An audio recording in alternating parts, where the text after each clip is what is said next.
Hello, everyone, and welcome to the webinar. I'm super excited to have you all here today. I can't wait to dive into this topic. We have a really in-depth presentation for you all, and I'm really excited to dive in. While we wait for just a couple more minutes for folks to join, I want to make sure that all our attendees are able to use the question box feature in the GoToWebinar control panel. So if you would all use that question box, it's essentially going to be like your chat feature for the day. So while you won't be able to chat with other audience members, anything you put into that question box, I'll be able to see and monitor throughout the webinar. So for everyone on the call today, I'd love for you to type into that question box and just let me know where you're calling in from today. I'll be able to call out some of the responses. I love that one of the best parts about these webinars is they connect people from all different corners of the world. So let's see who is calling in from today. For example, I am based in Boston, Massachusetts, born and raised here. I love it. Kind of the opposite end of where our guest speaker Tyler is from, which is Texas. So let's see here. We have Jennifer calling in. She is saying hello. Hello there, Jennifer. We got some folks, Carrie from San Diego, welcome. Ashley from Plymouth, welcome. Tons and tons of responses coming in. We have Elisa from Atlanta, welcome. We have Ashley from Virginia. Hey there, Ashley. Andrew from Minneapolis. Hey there. Elaine from Thunder Bay, Ontario, Canada. Welcome. Karen from Louisville, Kentucky. Hey there. Hannah from Wellesley, not far from where I am. Adina from Wellesley, Mass. We have Jennifer from Wayland, Mass. Wow, lots of local folks to me on here today. Bridget from Phoenix, Arizona. Hey there, Bridget. Vanessa from Melbourne, Florida. Robert from Raleigh, North Carolina. Andre from Connecticut. Tons and tons of responses coming in from all different corners of the US, Canada, and the world. I wish I could call out every single one of you all. Right now, there's tons of responses coming in, so thank you all for participating in that. With that, we're going to jump into a few housekeeping items for today. So for everyone on this call, I just want to get us on the same page as to who Local IQ is. So for some of you, you might already be working with Local IQ, some of you might be totally new, and some of you might be familiar with our WordStream and Reach Local sister brands. So for everyone on this call, let's just get on the same page that Local IQ is a fully integrated growth marketing platform that combines innovative and unparalleled technology and expertise to give your business the tools it needs to thrive and prosper. So how exactly do we do that? Well, technology is at our core. So we use AI optimized technology informed by data from over 1 million local IQ campaigns to give you the data-backed confidence to make the right marketing decisions. We give you tools at your fingertips that put time back into your day to focus on running your business and take away the time from menial marketing tasks. And we've been in the marketing game for over 15 years, which if you think of the age of digital marketing, it's not much older than that. So we've really been there through all the ups and downs and ebbs and flows of the industry and the landscape, and we're here to tell the story. Something that we're really excited about and proud of here is that Local IQ is a premier partner. This isn't granted to any marketing platform out there. We have to hit a set of rigorous requirements to be able to be a premier partner on all the major ad platforms as we are. So it's something we're really proud of and just wanted to shout that out. So a little bit about me today, your webinar host and facilitator. My name is Susie. It's wonderful to meet you all. I'm a senior content marketing specialist over at Local IQ, where I write everything under the marketing sun, educational content on the WordStream and Local IQ blogs, from SEO to PPC to display ads to anything in between. I have written about it, and how I got into this role was I formerly was a digital marketing consultant over at WordStream, where I was coaching businesses and marketers similar to the folks on this call through the day-to-day best practices on platforms like Google Ads and Facebook Ads. So I took that real-life experience in marketing and applied it to the educational content that we put out on our websites, on our webinars today. As I mentioned earlier, I'm based in Boston, and a little bit of an unpopular opinion that I have is winter is my favorite season. I love to go snowboarding on the weekends, so I'm really looking forward to the first snowfall of the season. It's coming up. So you can follow me on LinkedIn and Twitter if you'd like, or X as we call it now. I do share out articles, upcoming webinars, any platform updates that people should be aware of, and so on. And with that, that leads me to introducing our guest speaker for today. So Tyler, I'll let you take it away for this slide. Hey, what's going on, y'all? Tyler Mask. I'm the senior manager over our custom solutions team. And so just to kind of demystify that a little bit, we are 100% social for the most part, but at the end of the day, we cover products and services that fall a little bit more out of our standard portfolio. I've been in digital marketing and strategy for over 10 plus years. And I'm actually based out of Dallas, Fort Worth. So giddy up, y'all, I guess at the end of the day. And a couple really fun facts about me. I love finding rare whiskeys. I've actually been to Scotland. I've been to the remote island of Islay and have been to several of the most peaty, smokiest distilleries in the world. And I'm also a board game aficionado. So if I've got any friends on this call who are super into Magic the Gathering or D&D, we're talking that level. So that's a bit about me. I love it. That's so interesting. I didn't even know that about you, Tyler. So those are really good fun facts. With that, we'll jump into just a couple last minute housekeeping announcements for you all. A common question that I get asked on these webinars is, where can you learn more about the topics that we cover here? Where can you learn more about local IQ? So definitely check us out. You can check out our blogs, both the WordStream and local IQ blogs found on our websites here, cover all the topics that we cover in these webinars in depth. So if you ever feel like you need to take a little bit more time with anything that we cover here, you can find more articles there and take your time with any of those topics. So again, the hour flies by, so I always like to mention that. Also, be sure to follow us on social media. You can find Local IQ on LinkedIn, Instagram, Facebook, Twitter or X, and YouTube. And with the YouTube mention, I'd love to reiterate here that this webinar will be recorded. You'll get the materials in your inbox later today along with a copy of the slides. But the reason why I mention this here is please note that you can find all of our webinar recordings easily on our YouTube channels. So just type Local IQ or WordStream into the YouTube search bar, go to our channel, and you'll find all of our webinar recordings right there. So if you've missed any past webinars and want to catch up, or you can't find the recording for this one and you want to watch the recording back for this webinar, you can find it right on our YouTube channels. Same for WordStream. Check us out, LinkedIn, Twitter, Facebook, and YouTube as well. And again, we do share out a lot of platform updates that advertisers should be aware of. We also mention any more upcoming webinars. So if you want to join more of these in future, I highly suggest giving us a follow. And if you've attended any of our past webinars, you know I love to keep our listeners on their toes. So I just want to warm you all up with a quick pop quiz and just kind of take a quick pulse check. How are we feeling about Facebook ads? I would love for people to type into that question box. Let me know, how are you feeling with your Facebook ads? What do you feel like is the biggest challenge for your business right now or your team? Do you feel like you're crushing it and you're hitting all your Facebook ads goals? Do you feel like maybe you're getting clicks, you're starting to navigate Facebook ads, but not quite seeing the results you want? Or maybe you're totally new and never advertised on Facebook ads at all. Totally okay. This webinar is friendly to all levels, but I just love to call out a few of these responses here. So Darlene says she feels a little confused when it comes to Facebook ads. Totally valid. Deanne says getting ads approved that fall under special ad categories. We all know that can definitely be an uphill battle. Jacob says navigating attribution in GA4 for Facebook ads, definitely something a lot of advertisers are dealing with right now. Asa says that CPMs are looking a little high. Allie says that getting engagement and such on them is something that they're constantly achieving and working towards. Let's see. Jennifer says she's totally new to Facebook ads. That's okay too. Samantha says she's not quite sure how much money she should be spending on Facebook ads. Totally valid. It can be tough, especially if you don't have the historical data or experience to really know or to kind of benchmark where you once were and where you want to be with Facebook ads. So tons of responses coming in. I wish I could call out every single one of them here, but did you notice that all of the responses I just called out were totally different, right?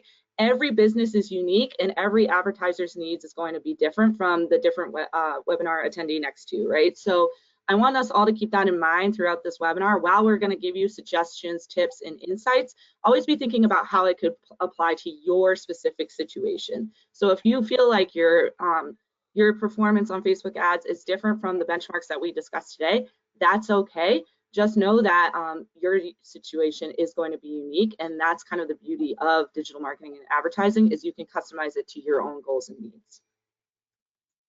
Just a quick rundown of what we're going to cover today.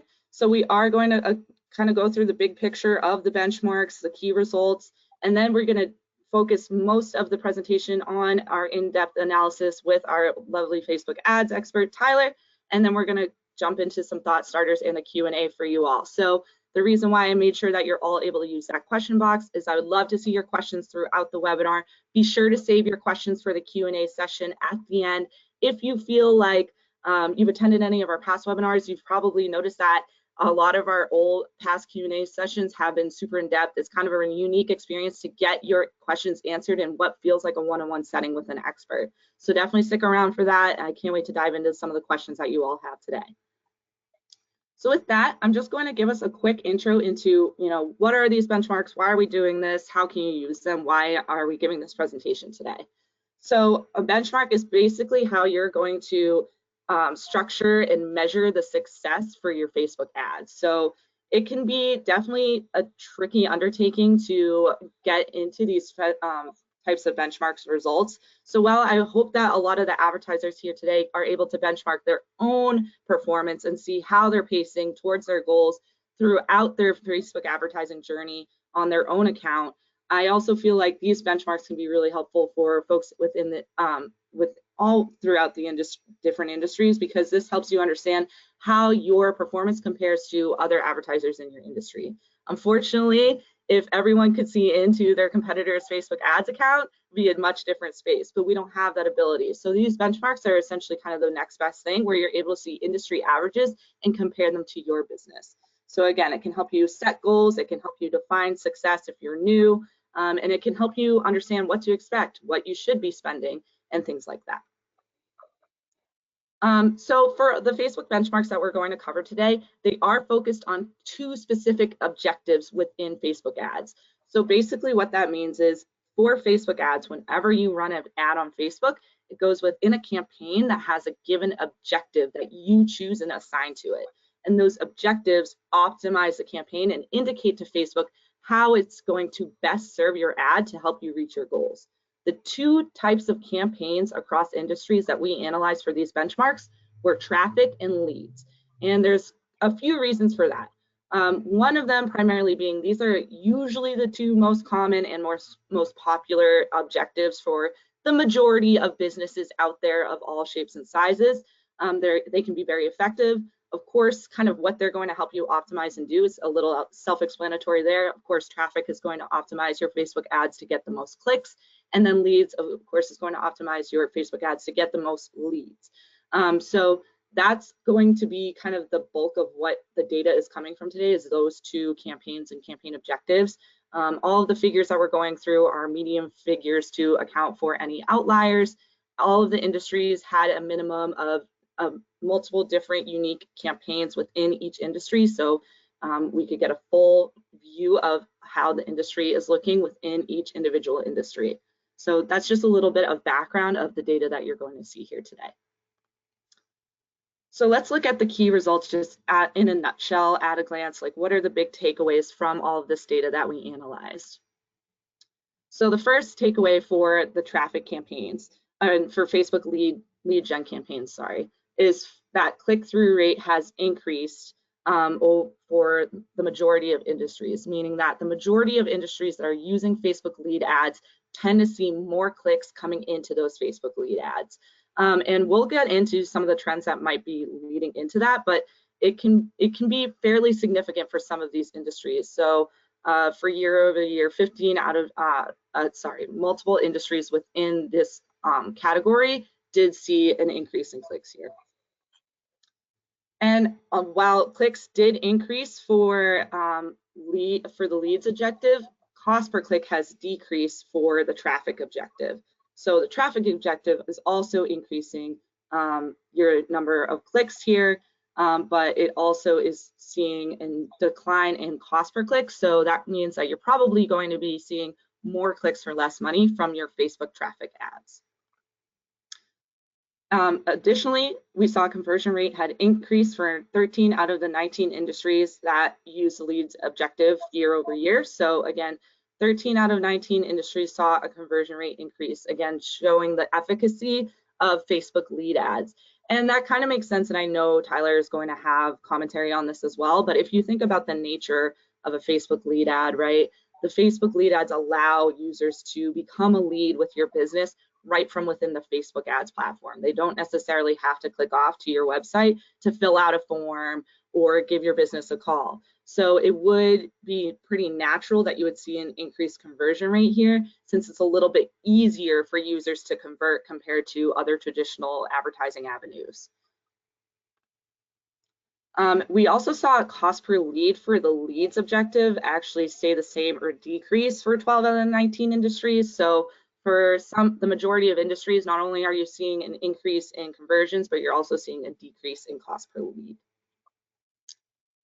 So the overall key takeaway is that Facebook advertising continues to offer complementary advantages to search ads because of lower and more stable costs.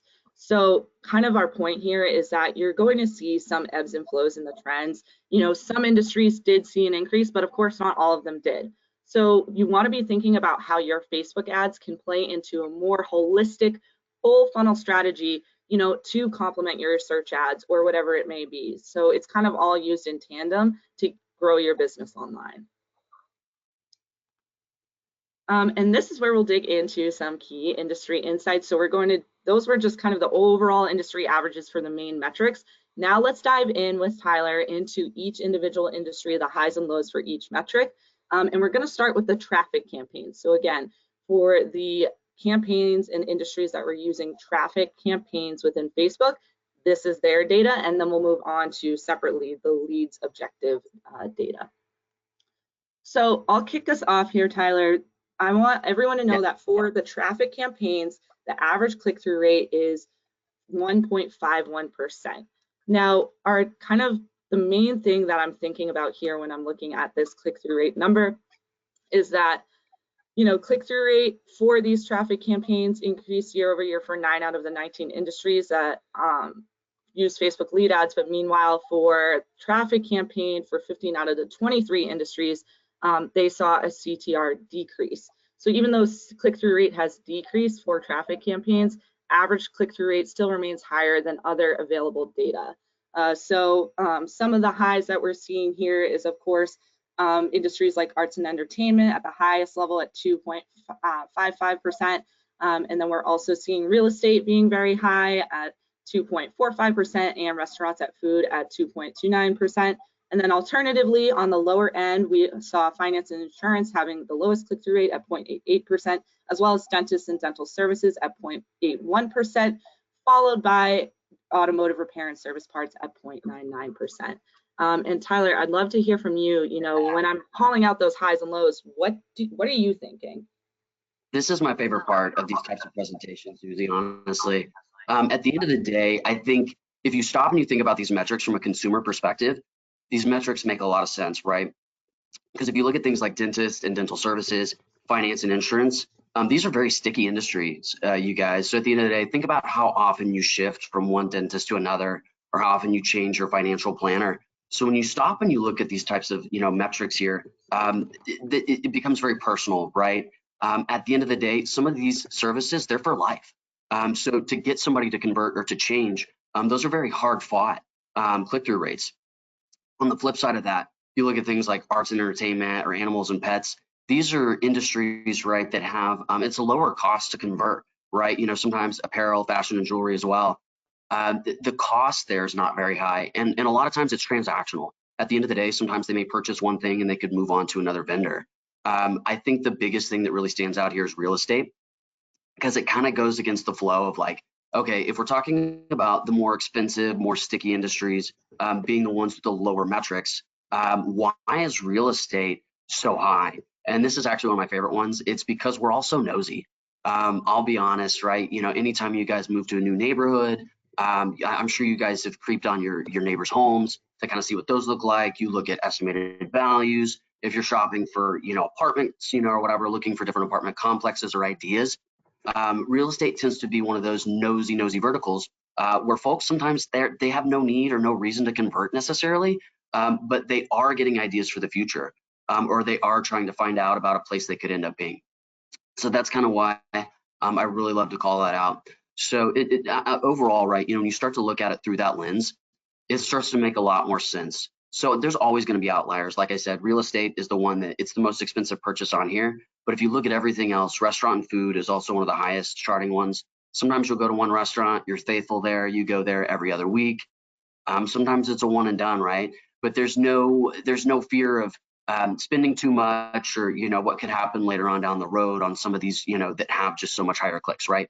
And if you stop and think about arts and entertainment being the highest one, who the heck is not, interested in reading about the latest news about Taylor Swift and Travis Kelce, right? So they kind of start to speak for themselves. So Susie, let's hop over to the next one real quick, and we'll take a look at metrics from a little bit different angle. Sure, absolutely. So along with click-through rate, for cost per click for traffic campaigns, the industry average across all industries was 0.83 dollars. So it was under $1 for the average cost per click for traffic campaigns. With some of the highs we see here with dentists and dental services at $1.27, furniture at $1.19, as well as attorneys and legal services at $1.15. On the opposite end, for businesses that saw typically lower cost per click on Facebook, travel was only 43 cents a click, restaurants and food at 52 cents a click, arts and entertainment at 44 cents a click, and real estate for 65 cents a click. And I will just say, as I'm calling out these industries that we're using here, I'm seeing a lot of questions already coming in about specific industries or niche markets that every business might be in, right? These are kind of more generalized groups of industries. So kind of think back to that note of wanting to relate this back to your own specific needs and situation. Use these as a guideline. So if you don't see your exact niche industry here, I would suggest going to the next closest. And again, you're going to have the opportunity at the end to connect with an expert to get your own individualized questions answered about your specific industry. So I would just kind of, again, mention that and hold on for that at the end. With that being said, Tyler, I would love to hear your thoughts about these costs because, having worked in search ads, for example, for so long, these types of cost per clicks compared to the typical cost per click of like $4 to $5 in search ads across all industries, this is much lower. So I'd love to hear your thoughts on these. Yeah. So I think the first thing I want to call out here is, guys, that there's an inversion, right, of the data. So anything that, had a higher click-through rate on the previous slide obviously has a much lower cost per click at the end of the day. But to kind of answer that question, Susie, the interesting thing about where Facebook falls in the funnel is it can honestly fall at all phases. But when we start talking about specific objectives, and in this case, we're talking about traffic, the ultimate outcome we're looking for here is clicks. So obviously cost per click is that metric we're looking for. Whereas with search ads, while you are looking for a click, where you fall out in that funnel, you're not at the discovery phase per se, you're at that research phase, right? So that's when somebody's much more likely to convert at the end of the day. So if you think about it from that perspective, the audience that is there, that pool to kind of choose from, is far slimmer than the pool that could be higher in the funnel where Facebook has, at a typical traffic campaign. So that's kind of the biggest reason there. So at the end of the day, they're both clicks, but the value, and I wouldn't want to say quality is the right word for it, but we'll go with it for now. The quality of that click, as far as where they could be falling in that conversion funnel, it's just higher, or technically lower, I guess, per se in this case. So that's kind of the biggest reason there. So, and that's kind of why we always say, as consultants here at Local IQ, it's good to blend both at the end of the day, right? Because in order to get to those more expensive clicks where people ultimately convert, you got to start with the higher, end of the funnel, right? Where you don't necessarily see as many leads. And it's a common conversation that we have with a lot of our clients, well, where are the leads with these traffic campaigns? At the end of the day, that's not what we're optimizing these campaigns around. This isn't what Facebook's algorithm is designed to do for this objective. It's designed to get you ample clicks. So you can either retarget further down the funnel, or, eventually when somebody's more in the research phase of when they're doing PPC, when they're searching through Google, they're more likely to convert. So kind of see them at different places of the funnel, honestly, is the best way to say it. So yeah, again, a lot of this stuff here, it relates and directly correlates to that previous slide. So there's not much more to unpack here per se. But Susie, were there any more call outs you wanted me to dissect here before we jump on? No, I really appreciate that insight, Tyler. I completely agree with what you were saying about, again, wanting to set your expectations according to these campaign objectives. And that's exactly why we split out the data how we did, is like you said, traffic campaigns are going to drive traffic. So that's why you might not necessarily be seeing the leads come in directly, but it's moving customers through that funnel, as you said. With that, I do want to move on to the lead gen campaigns. So again, for the traffic campaigns, we just focused on click-through rate and cost per click for the reasons that Tyler just outlined, where they're not optimized for leads or conversions. So we just focused on the click-through rate and cost per click metrics for traffic campaigns. Now, as we move over to lead gen campaigns and Facebook ads across industries, we're going to look at both those two metrics as well as conversion rate and cost per lead, because these are conversion optimized campaigns. So with that, Tyler, I'm going to kick us off with the click-through rate in lead gen campaigns across industries, which is 2.5%. The industries that saw the lowest click-through rate for their lead campaigns were, of course, attorneys and legal services at 1.79%, automotive repair and service and parts at 1.38%, as well as industrial and commercial at 1.5%. And then on the positive side, we have travel crushing it for the click-through rate at 6.62%. We're also seeing highs in real estate at 3.69%, and as well as arts and entertainment at 3.7%. That's good. Okay, so yeah, go ahead, Susie. Sorry. No, go ahead, Tyler. I was going to ask, what do you think? I think it goes without saying, y'all, we're seeing a lot of similar trends, right? Despite the objectives compared to previous slides, right? So attorneys, anything related to healthcare tend to have lower metrics. But before we kind of dive in and pick these apart a little bit further, I do want to point out the big difference between the click-through rate for traffic campaigns versus click-through rate here. So when you look at this at face value, the first thing you might say is like, well, why would that be? Like, why are lead ad campaigns, why is the click-through rate so significantly higher than it would be with a traffic campaign when traffic campaigns are designed to drive clicks, at the end of the day? And it's kind of a challenging, question to answer. And part of it, we won't unpack too much of it today, but there's another metric that's kind of at play here as well. And that's CPM, guys. And so at the end of the day, the wider your net, oftentimes the lower your click-through rate is, right? Because the more eyeballs you get in front of your ads, the lower chance that more of those, potential visitors will click. So, and it's not to say, to kind of rewind a little bit further, not to say that traffic is a worse objective, but the reality is what you're choosing to pay for in that case is more eyes to ultimately drive more clicks at the end of the day. So that traffic campaign, while the lead ads campaign has a higher click-through rate, the traffic campaign, I will guarantee you every single time will have significantly more clicks overall. And the reason that is because the CPMs for traffic campaigns are significantly lower because you're casting that wider net. So that's kind of the big thing here. And the big question too would be, well, why are CPMs so much higher for a lead ads campaign? And there's a couple reasons there, right? Facebook's very proud of their lead ads objective and the objectives that are lower in the funnel, right? They're more expensive, and the audience that we're getting in front of tends to be a more valuable audience, right? Because they're much lower in the funnel and much more ready to give us some of their information. So that's really the reason that those CPMs tend to be significantly higher than the others. There's fewer that are lower in the funnel like that. So Facebook knows that, and their time is limited. And some of the other things too, at the end of the day, the way their algorithm is designed to serve certain objectives, they serve based on historic data to users that they know are willing to take a specific action. And so if you guys stop and think for a second, traffic and clicks, while a very valuable action, we could all agree here that getting an actual lead at the end of the day is a much more valuable action at the end of the day. So Facebook's going to charge more for that action. So when you look at these other verticals here, obviously a lot of the same types of ideas and stereotypes we played into earlier, they're still at play here. Things that are higher in the funnel, things that are just lower commitment, lower cost, they're going to have better metrics at the end of the day. And I think the one I really do want to call out here is travel being far off the charts. If you guys make this a really personal experience right now, think about the number of times y'all have signed up for free giveaways or to get more information about your next trip to, beach or mountain or wherever that may be. It could be to Scotland, right? To go explore a distillery, right? And get more information about Scotch. So the reality is that travel is one of those where it's like, there's just a low commitment, right? And there's a desire to learn a lot more. But again, when you look at attorneys and you look at dental services, those sorts of things, it's a vertical in a space where obviously it's still very important to compete here. That's where all your competitors are, but it's just costly to do business because the users that we're going after know that it costs more. And a lot of times they're, again, a lot more sticky. Usually you'll have an attorney for life once you find one, as long as it's in the legal needs you need.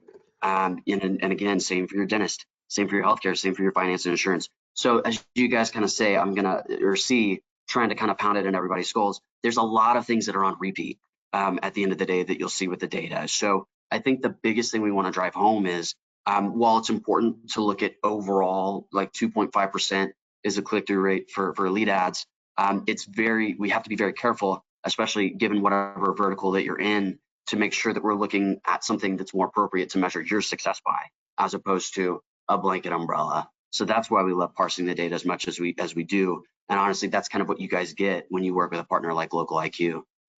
So yeah, we can hop over to the next slide unless you had more on this one, Susie. For sure. No, I think you hit the nail on the head with that, Tyler. And with that, that brings us to cost per click in the lead gen campaign. So alternatively from click-through rate here, for cost per click across all industries, the average was $1.92. So a little bit higher than the overall average that we saw over on the traffic types of campaigns. And that alludes to some of what Tyler was just saying of how those clicks can turn into leads and be of more value to your business. So for these leads objective campaigns, the industries that saw the lowest cost per click were actually arts and entertainment at 87 cents, travel at 96 cents, as well as sports and recreation at $1.11. And then on the higher end of the spectrum, we saw attorneys and legal services had the highest cost per click at $5.42. We also saw dentists and dental services up there at $3.82, as well as physicians and surgeons at $3.63. So I did kind of mention how this connected a little bit to what you just said, Tyler, but do you have any thoughts here? Y'all, so I feel like I sound like a broken record, but we're seeing some trends here that are kind of continuing throughout this presentation. But the thing I do really want to call out here as well is if you stop and you think about not only stickiness, right? People's unwilling to kind of move on to other service providers. Think about the cost, the end good or service that people are going to acquire. So attorneys and legal services, obviously in the pay-per-click world, it's some of the highest rates you see. The same thing, kind of comes here down to Facebook, even though it's significantly lower. But when you stop and think about how expensive it is for an end client, when they go to court or whatever they're needing, a will done or any number of things, there's a lot of money involved in those types of transactions. So at the end of the day, $5.42 for a click in a space like that, it's phenomenal. So, and again, if you go down and you look at career and employment or arts and entertainment, right, pennies on the dollar in some of these cases, a lot of times the shoe really does fit if you kind of really look at that space. So I don't want to keep beating a dead horse per se, but as you guys are seeing, there's such a strong trend, right? And at the end of the day, if anything else goes to show, the data that we have here is data that truly can help specific verticalized industries, not just broad stroke, hey, we'll hope we'll hit a mark or a target. We're targeted and we know where to go. So that's kind of what I have for this slide, Susie. Yeah. Absolutely, for sure. With that, I am going to jump over to conversion rate here. So if we're thinking about our cost per click, right? So cost per click, of course, click is half the battle. So then you want to move on to actually sealing the deal with that click or that potential lead and turning them into a real lead or conversion here. So across all industries, the average conversion rate was 8.25%.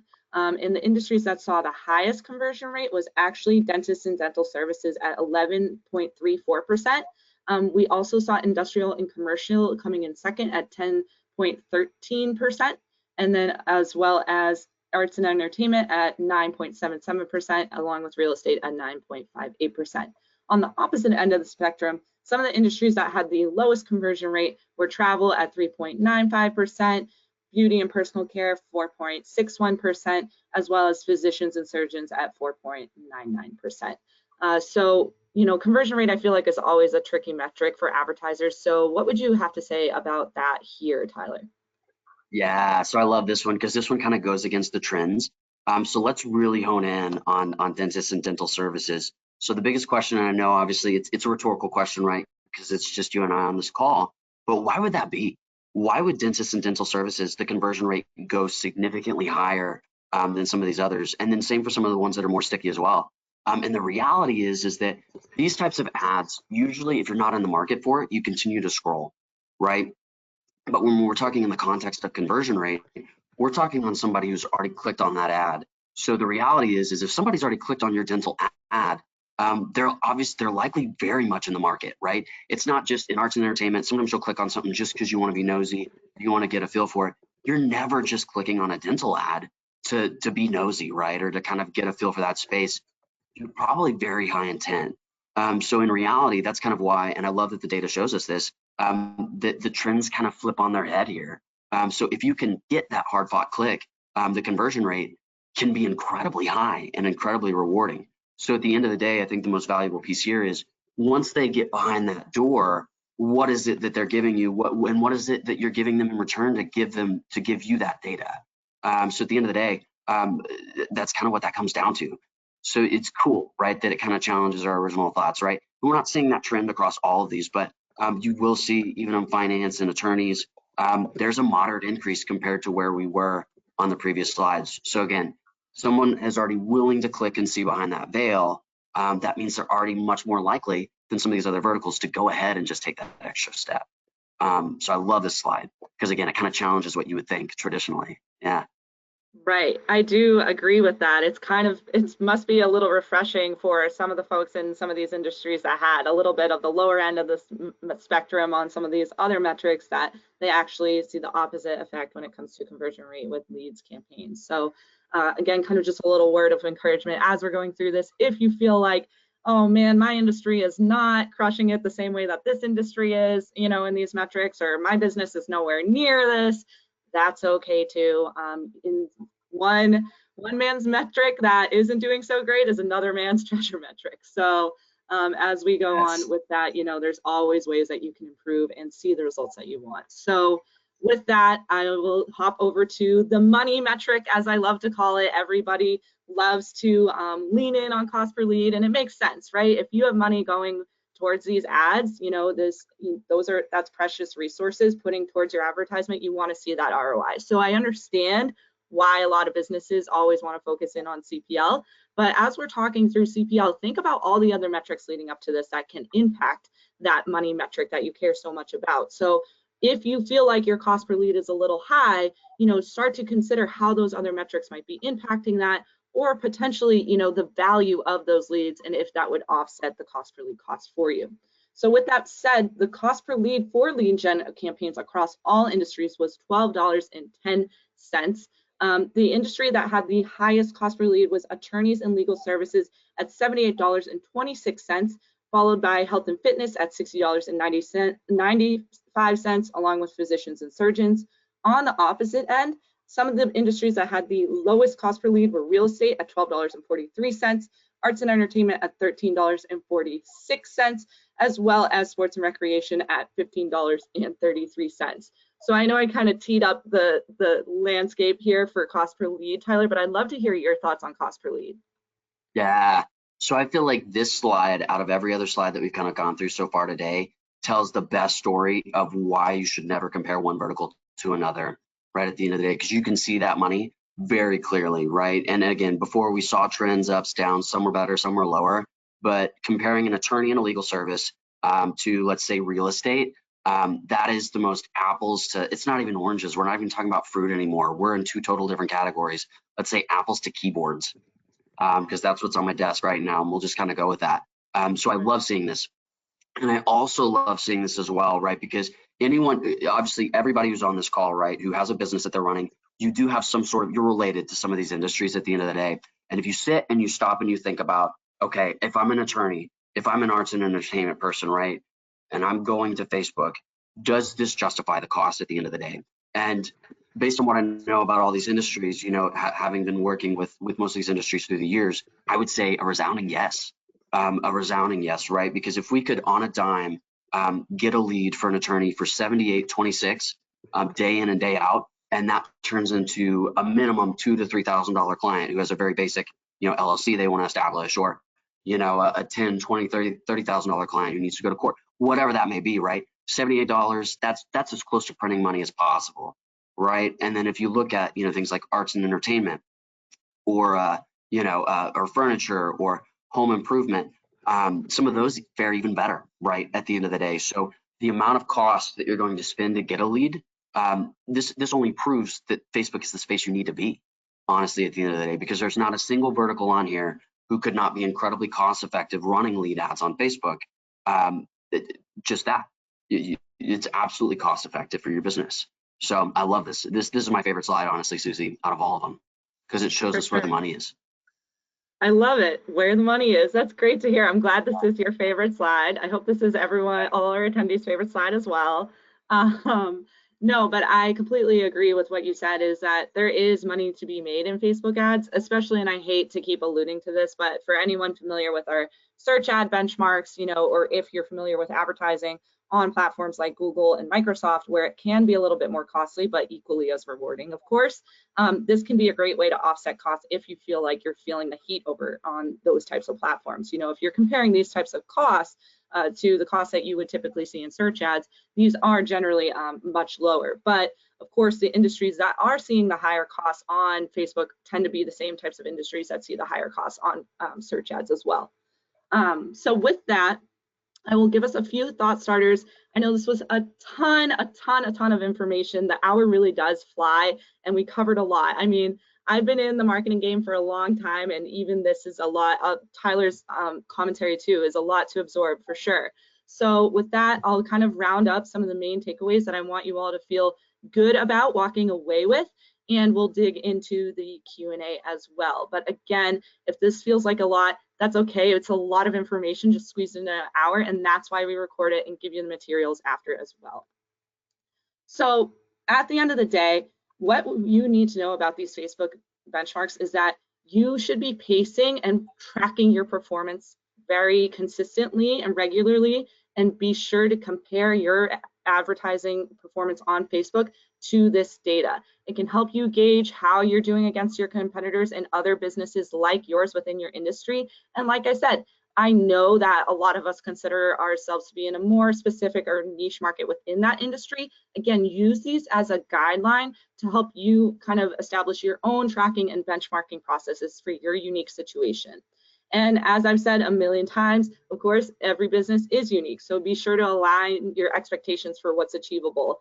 And a great example of this that I always love to say is, let's say your budget is super small to start, which is okay. Let's say it's, max $10 a day. I'm just spitballing, right? If that was, and your average cost per click is $10, then guess what? You're only able to afford that one click per day.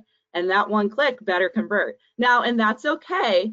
And that is where my point was going, is that you just want to set your expectations according to that. So maybe you do only get that one click per day, and maybe you only get that one, conversion per week or whatnot. But as you continue to advertise and continue to grow your business, then you'll get more historical data, be able to optimize, get those lower costs per click, add more to that budget, and eventually grow and see the results that you want. So kind of just taking those stepping stones with your goals in alignment with these benchmarks is really just the way to go. And then also, if there's one thing that I always want advertisers to take away from these webinars is always have a backup plan, right? Your Facebook ads, while extremely important to your business growth, cannot be the end all be all for your online advertising strategy. You want to complement your Facebook ads with a larger holistic marketing strategy that covers multiple channels, so that way you're covering your bases, and where your Facebook ads or search ads might be lacking, another platform can go in and supplement and help you achieve your goals across all the different channels and all of the different touch points that your customers will have with your business across the web. So while you are running your Facebook ads, always just be thinking about, if these campaigns and these ads crush it and I'm hitting my goals, great, what am I going to do next? Am I going to scale up, and am I going to keep running this? If my Facebook ads don't quite meet the expectations that I ideally want, what am I going to do to change it? How am I going to pivot so that I can keep my strategy moving forward? So, again, having that flexibility, not being married to one set strategy, is really going to put you in the right position to see success on Facebook ads. So with that said, I know this was a lot of information, like I said. If you feel like you have a lot of unique individual questions, you want more information, more time with the data here, if you feel like you're ready to take your Facebook ads to the next level, feel free to hit yes on that poll that just took over your screen. You'll have the opportunity to speak with an expert one-on-one like Tyler to get your questions answered and see how our digital marketing solutions can help you have your Facebook ads reach their fullest potential. Now, I know it was a lot of information, so definitely feel free to hit yes on that if you feel like you have more questions. I saw a lot of questions coming in about specific industries, specific niche markets, specific scenarios. This is your opportunity to get those types of questions answered, because again, I know we all have unique needs that we need to have these questions answered. So I am going to leave that poll up for the remainder of the webinar, so it will take over your whole screen. There's no more slides at this point. We are going to switch into the Q&A portion of the webinar, so you can just, once you answer that poll, sit back, relax, and listen to this audio portion, listen in on this Q&A session for the last 15 minutes or so. So with that said, Tyler, there for this Q&A session here, tons of questions coming in. I might even want to say, out of all the hundreds of webinars I've done, this definitely had the most questions that I've seen in a while. So I will hope that we can answer as much as we can. As you can probably tell, everyone in the audience, Tyler and I can talk about Facebook ads all day. So while we won't be able to answer every single one of your questions, and we wish we could, there's tons coming in, and keep those coming in. So I'll try and answer as much as we can here. And Tyler, so many great questions, and I'll try and kick us off with a couple of here. So one of the key questions here, and I think you kind of touched on this, was I think some folks were wondering, you know, we looked at traffic campaign data, we looked at lead campaign data. They obviously have their own place, their own benefits. Do you feel like one campaign objective is arguably better than another? I feel like I know the answer you'll probably give us, but I'd love to hear your thoughts. Like if someone said, all right, well, the data on both of these types of campaigns don't really align with, you know, what I might need. Should I choose a traffic campaign or a lead gen campaign? What would you say? Yeah, and honestly, I feel like that this report answers both. As easy as it is to say, right? Because if you're not covering all steps of the funnel, you're missing out on honestly, you know, very important pieces, right? So if all you do is focus in on leads, which that's fair, right? Because at the end of the day, like that's what brings in the money, that's the bread and butter. But how are you getting your name out there to a market that doesn't even know you, right? So back in the day when I used to be self-employed and I had to, you know, sell myself to put bread on the table, I kind of lived and died basically by a statement of, you're not poor because you're good at what you do. You're poor because no one knows you exist, right? And I know that's an extreme kind of example, but at the end of the day, that's kind of what helped me put bread on the table for the longest time. Because at the end of the day, people didn't know me, you know. And if I wasn't focusing on branding and I wasn't focusing on getting my name out there, how was I going to convert a lead later on down the road? So I just think you can't separate one from the other, honestly.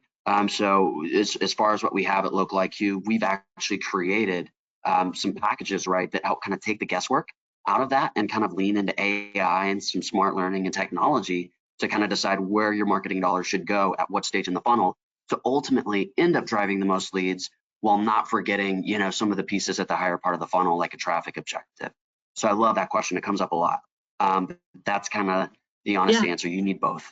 You really do. No, that I agree. I think that's an excellent answer. I think because again, if you're thinking about the different goals here, those achieve different things, but they're both meaningful to your business, as you said, Tyler. Yeah.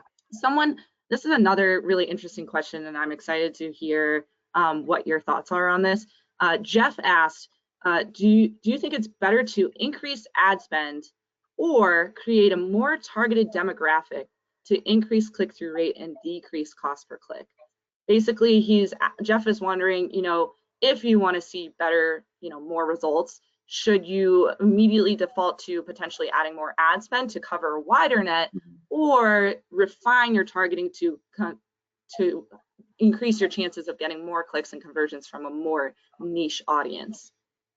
That's a really challenging question to answer straightforward. And I would say the biggest factor that is, it comes down to geo, right? And what is the potential, you know, available eyes that you have in that market space?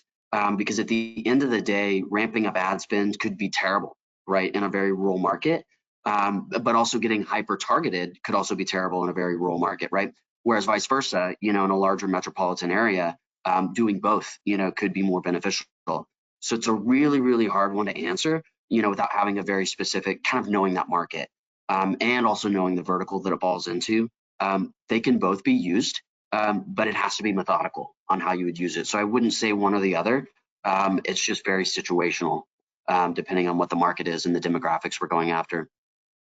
Totally fair, and I agree with that. And to all the folks listening in, you'll probably hear me say this a lot if you've attended our past webinars. In the Q&A, I always say there is no right or wrong or black and white answer to a lot of these marketing questions, right? There always is, different ways to approach something, to get different results, different strategies, and ultimately, like you said, Tyler, dependent on the specific situation, which is why we have that poll up, for those super hyper targeted, hyper specific types of questions where you can really dig into your unique business.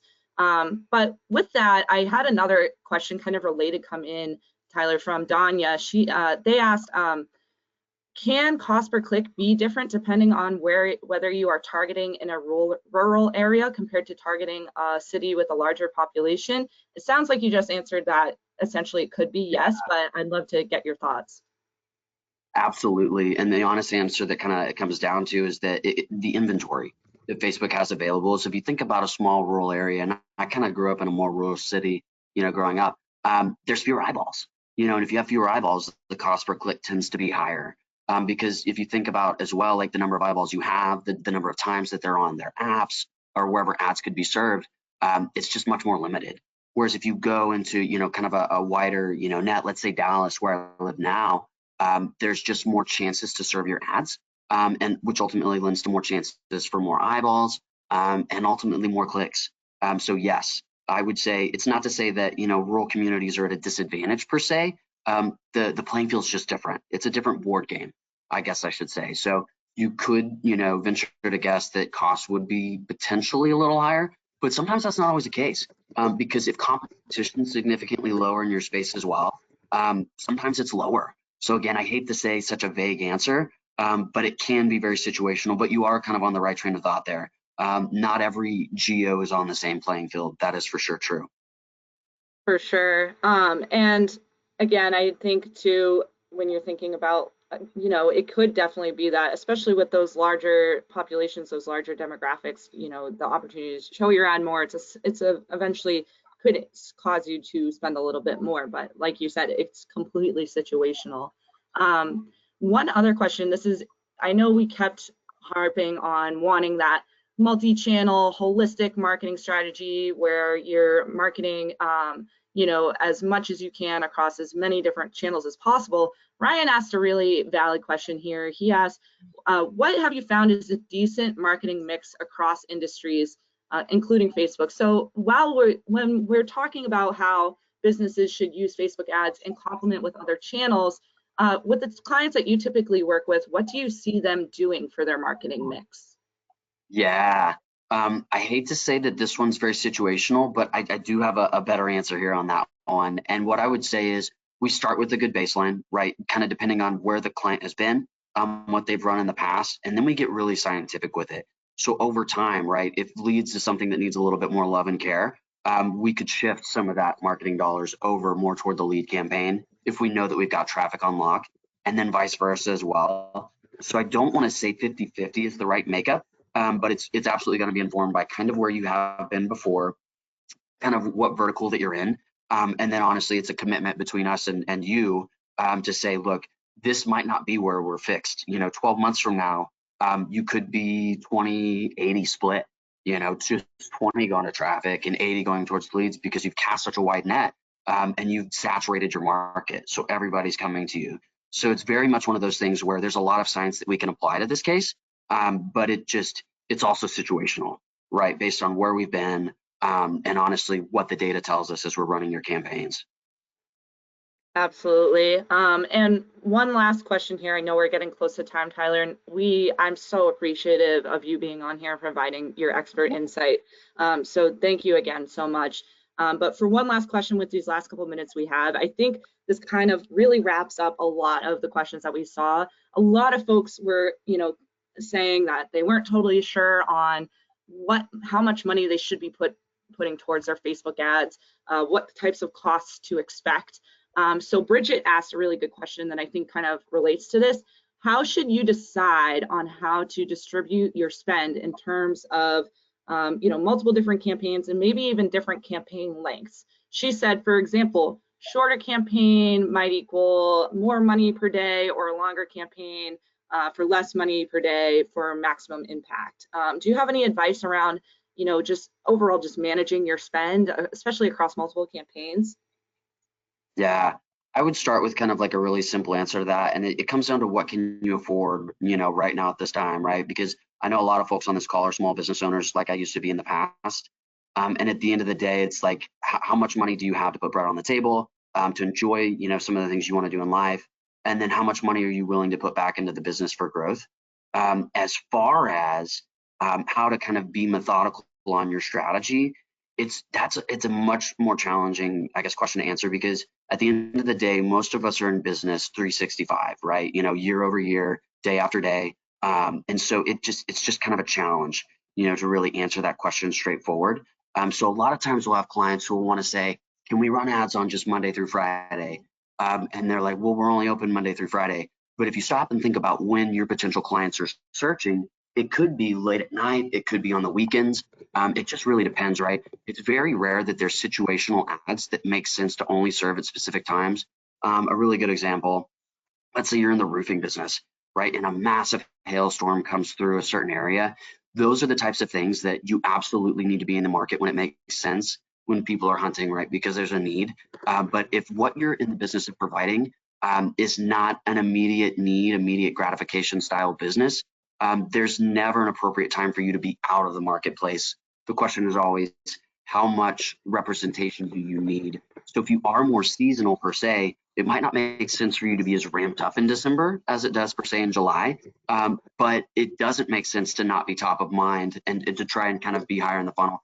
So I would say in your seasons where generating heavy leads, if it's off market, if that's not your season at the time that we're running ads, maybe it's your season to get your name out there, right? Because how long will it take for your end client to really stew on you as a potential, supplier or business they want to work with, to finally convert when it's time for them to buy? So I think it's always important to be in market, but when you need to deploy a certain strategy is going to depend on your seasonality. So again, not a super straightforward answer, but again, also based on what your vertical is and yeah, when you go to compete in the market. So Absolutely. And don't worry, Tyler, the answers don't need to be straightforward. They're so valuable. I completely agree with what you said. And I think that your points are totally valid. Seriously, thank you so much, Tyler, for the expertise. And thank you so much to everyone on this call. Give yourselves a pat on the back for showing up, being here, being present to work on your advertising and improve your Facebook ads. So thank you all so much for joining us. We do these webinars monthly, sometimes twice monthly. Keep your eyes peeled for our December webinar. Tyler, thank you again so much, and I hope you all have a wonderful rest of the day. Thanks, everyone. See ya. thanks, y'all.